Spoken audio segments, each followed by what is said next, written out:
Hey everyone, Puddin here, and I am here with my side chick, here to explain what it's like to own my Polaris Slingshot after 5 months and using it as a daily driver. Stay tuned to the end and find out what I truly think about the Polaris Slingshot. Here we go.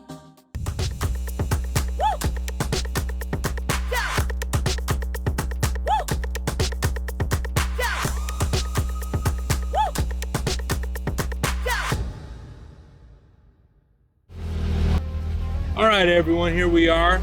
My little review after the first 3,200 miles in my 2022 Polaris Slingshot, also known as the side chick. After the first 500 miles, I was able to open it up a little bit, and the fun factor did go up after that. Now, I did have some difficulty with the shift points because this red line's up to 10,000 RPM. I got to change my shift points. So once I realized that, everything opened up. The fun factor kicked in. The acceleration was off the charts. This just became so much more fun to ride in. So one big problem I've had since day one from the dealership is the clutch.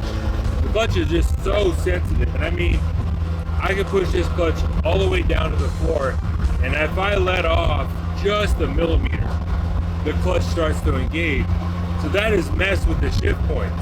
Now, the dealership has done their due diligence. They did order me a new master cylinder for the clutch, replaced the fluid, but I have not seen any improvement, and the dealership and myself don't really have a solution for it. So kind of at all with that one. But I've learned to deal with it. When I do speed shift, I have some problems getting into third, so I have to slow it down when I shift it to third to make sure it engages. But that's another video to figure out what the problem is with that. So one constant reminder to latch my roof is the fact that I have absolutely no headroom. Every time I hit a solid bump, my head taps this roof, and that's a constant reminder to me to make sure it's latched. So that's one little headache, one little paranoia thing I have to kind of listen out for or watch out for. That's just one of many things that are a little frustrating on the Sling, but again, being as big of a guy as I am, you do what you gotta do. Like my helmet. My helmet is a prime example. I'm only wearing this helmet just for the simple fact that if and or when I roll this Sling, the rear hoop above my head to the front angle, if I flip, my head's only going to be a couple inches estimated if I flip on asphalt. If I'm on dirt, I guarantee I'm digging in and I'm going to be dragging my head. So helmet is a no excuse kind of option for me. It is a must. Even in the Sling, this roof ain't going to do anything for me. It ain't going to protect me from anything. So let's get down to some nitty gritty, right? Aerodynamics, or lack thereof, right? If you decided to take the front door off your house and screw it on to a Miata, that's apparently what the front end of this Slingshot is. Just this flat front end. And to be honest with you, it's kind of awkward because some moments I am literally doing 80 on the freeway is no problem, right? But then there's sometimes, I don't know if it's a headwind, I don't know what's going on, but I just even let in the clutch or let off the accelerator just a bit, and I swear to God, I hit a wall.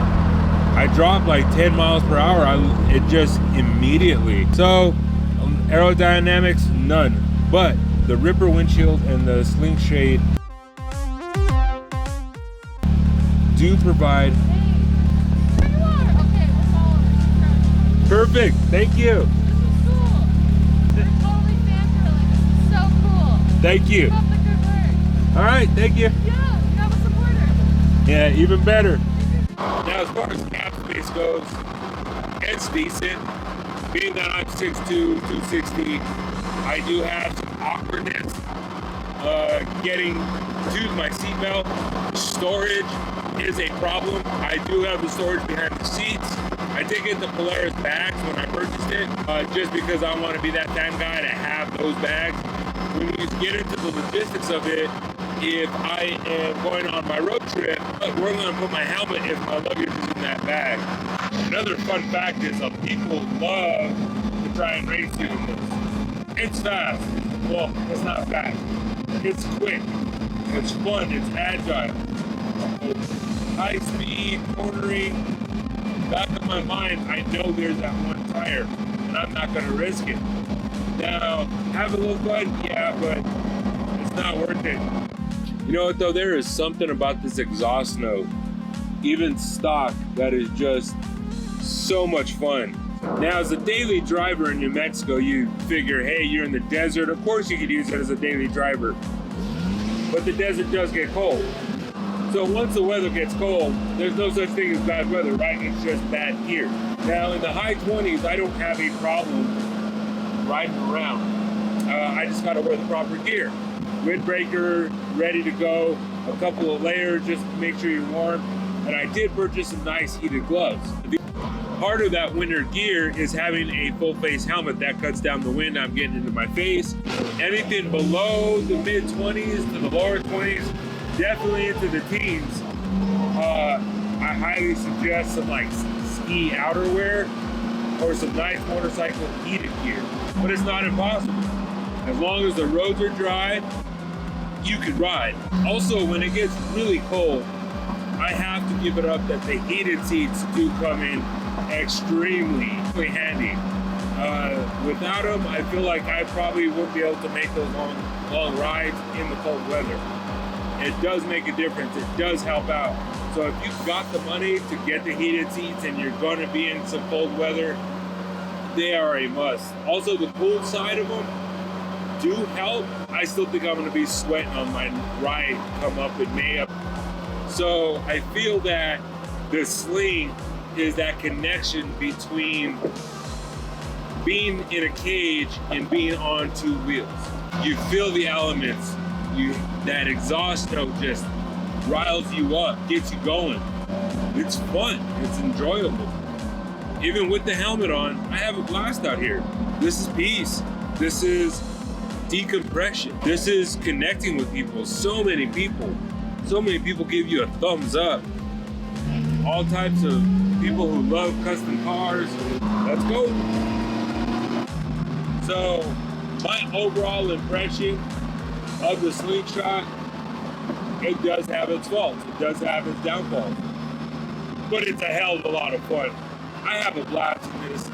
It's relaxing and fun. And when you start it up and just go down the road and knowing that you could just rip at any moment wherever you go, it's just fun.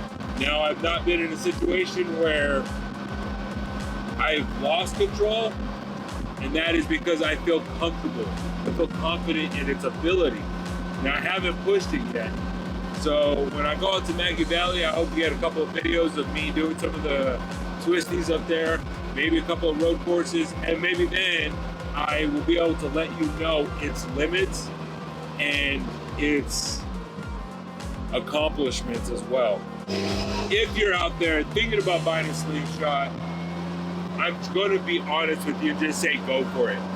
Rent one if you can to get the feeling of it, to feel if you're okay with it. But be honest with you, I never drove a Slingshot up until I bought this one. I had read about it, I had saw videos about it, but I had never physically driven one until I purchased this one. And to be honest with you, I was not disappointed. It came through 100%. It was a blast. It was so much fun to ride in. And I hope to get many more miles out of it. I've just rolled 3,200 miles. I haven't gotten to my first real oil change yet. It's been fun. Accessories galore, customizations galore. You could have so much fun with this. And it's not horribly expensive, but it is expensive. It can be fun. So I highly suggest you do it. Go out, have some fun with it. Heck, if you see me on the streets, by all means, stop me, ask my opinion. If I have the time, I'll give you a ride, but this thing is fun, all right? So, hope to see you on the streets, people. Until next time.